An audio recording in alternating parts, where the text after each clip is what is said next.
I'll increase the depth of the cut, then right click and go to view.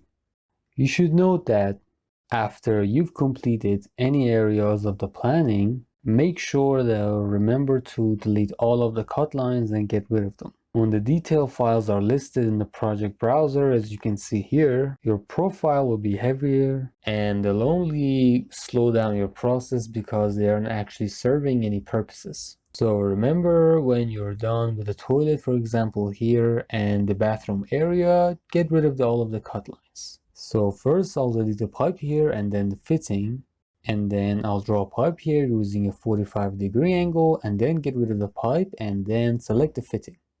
After that, mirror the fitting on the other side and then drag and move it over here so that we find the connection point and then connect it to the rest of the system from this point.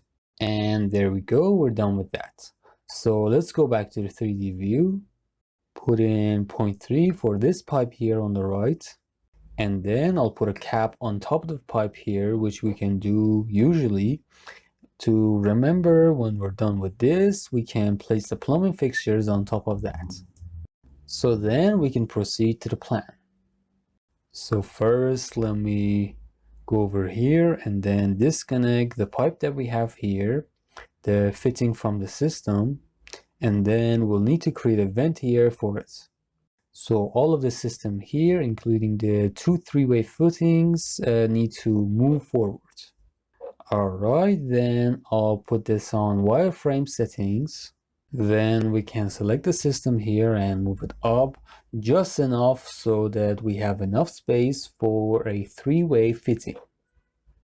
Alright, after that I'll select the fitting itself and place it over here in the middle.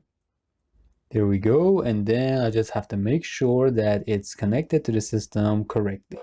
So we zoom in here and then move it here and then connect it up, and then I'll change its direction using the rotate icon, and there we go.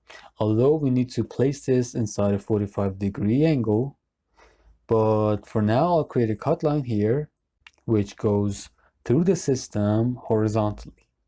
Alright, then I'll go to the view. Alright, so over here we can open up the cut line to see what exactly we have. Let's see which one it is. It's this one. So I'll select the pipe and then go back to the detail, and then using the rotate tool, we'll rotate this for about 45 degrees.